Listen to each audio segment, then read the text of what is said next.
Book says, then millions of years of torrential rains created great oceans. Yes, boys and girls, swirling in the waters of the oceans is a bubbling broth of complex chemicals. Progress from a complex chemical soup to a living organism is very slow. Wow, I guess it is. It's totally stopped. It doesn't even happen. That's how slow it is. This is pure imagination. This is a fantasy, okay? If they want to believe that, that's perfectly fine. But I resent them using my tax dollars to cut down a perfectly good tree and print that and sell it to the kids and teach it as if it's a fact. It's not science. This textbook author says the first self-replicating systems must have emerged in this organic soup. So the evolution theory teaches basically 20 billion years ago, Big Bang, 4.6 billion years ago, Earth formed. Then it rained on the rocks for millions of years, turned them into soup, and the soup came alive 3 billion years ago. And this early life form found somebody to marry. Now there's a good trick. And something to eat, of course, and slowly evolved into everything we see today. That is pure fantasy. There's Grandpa, the soup right there, okay? Now, there's no question there's a lot of dogs, okay? No question. But the evolution theory believes all the dogs came from a rock. I would agree that all the dogs came from 2 dogs on Noah's Ark, but I would not agree that all the dogs came from a rock. So basically the 6 stages would have to go like this. There'd have to be cosmic, chemical, and stellar evolution during the first few billion years of this imaginary history of the world. Then we'd have to have organic evolution somewhere, somehow life has to get started. Then we have to have what's called macroevolution, where this life form changes to different kinds of life forms. Nobody has ever seen any of those, okay? Lastly, we have what's sometimes called microevolution. This one happens, that's all we observe, that's the end of science. Everything preceding this is pure religion, which you are welcome to believe. I don't care what you believe. You can believe whatever you want. But don't call it science, and don't make all the taxpayers pay to teach it to the kids like it's part of science, because it's not.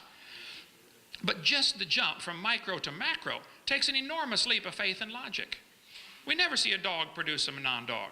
This is pure fantasy based on imagination. I want you to look at how the textbooks will change the definition of the word evolution.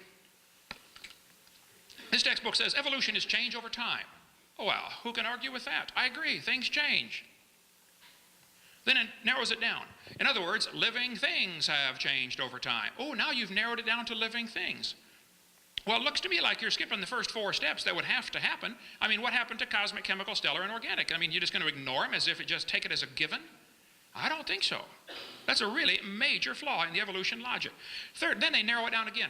Evolution can be defined as a change in species over time. Oh, well, I don't know anybody that would argue with that.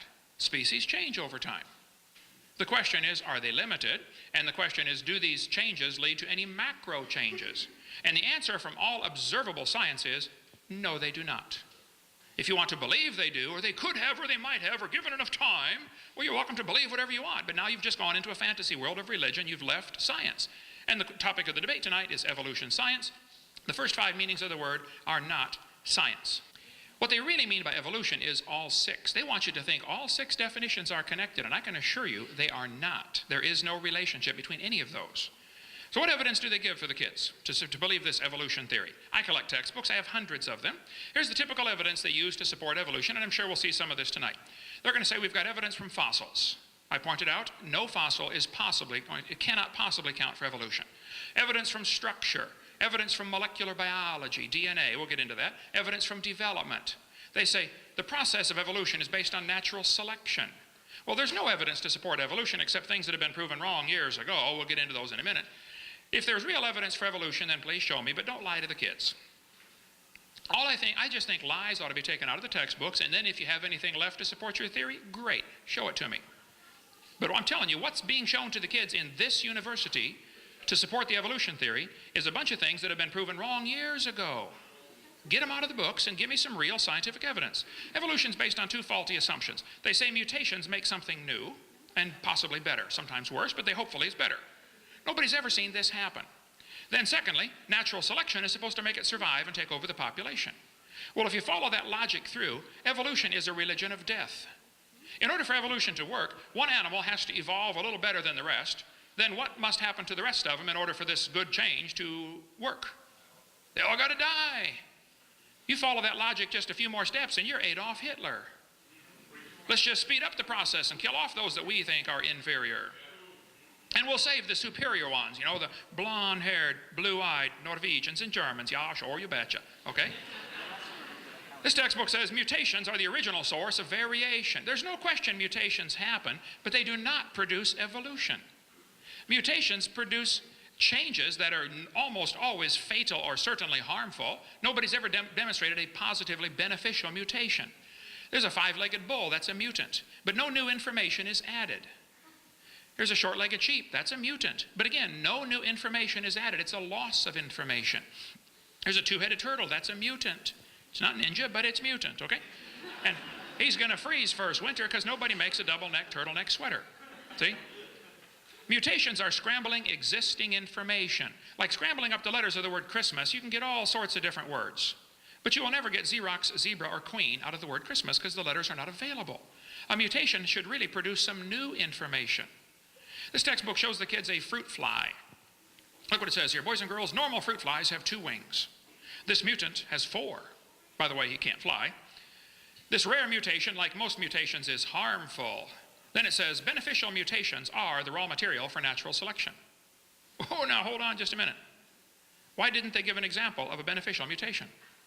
Why would they show the kids a bad one and then tell them, good ones is how it works? Show me a good one. Nobody's ever seen a good one. One guy told me, oh, I know a good one. He said, people in Africa that get sickle cell anemia cannot get malaria. Well, that's just brilliant. That's like saying if you cut off your legs, you can't get athlete's foot. Both sickle cell and malaria are detrimental. That's not an advancement. Think about it. They're going to say evolution and natural selection go together. No, it does not. Natural selection selects. It doesn't create, it selects. You can only select if there's something to select from. We had at our place a few weeks ago the world's smallest horse. Suppose I said, I'm going to get all the horses in the world, and I'm going to try to get horses that are the size of a flea. So anything over the size of a flea, I'm going to kill them all, and let only those under the size of a flea survive. How long would it take me to get a population of horses the size of a flea? It'll never happen because I have nothing to select from. Natural selection selects, it does not create. And how they get this idea that natural selection will create something, I don't know. It just simply selects.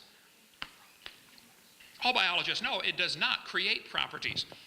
But Darwin said evolution by natural selection was going to be the way it happened. And this textbook says evolution by natural selection had occurred in just 1 year with the finches. Oh, come on. Darwin observed 14 varieties of finches on the Galapagos Islands. All he saw was that finches produce finches. Now, if you want to believe they came from a rock, well, you just go ahead and believe that, but that's not science. This textbook says natural selection can lead to evolution. I disagree. That is simply pure propaganda. Natural selection selects. It does not lead to any changes within the kind, or other than within the kind. It only causes varieties to be produced. If you worked in a factory that produced cars, and your job was quality control, check the cars before they sell them. You know, kick the tires, slam the doors, walk around, drive it, see if it works, okay? If you weeded out every single mistake, how long would it take to change the car to an airplane? You say, it never will. That's my point. Quality control can make it a good car and keep it a good car, but it can't change it to something else. And natural selection can keep it a good species, but it can't change it to something else. That's the whole point. You may get a big dog or a little dog, but you're going to get a dog, folks. There are some pretty bizarre varieties among the dog family, but they're all dog. And believe it or not, the Chihuahua and the Great Dane are still interfertile, except for a few mechanical problems, but it can be done, okay? Probably the dog, the wolf, and the coyote had a common ancestor. I wouldn't argue about that. But every kid knows they're the same animal.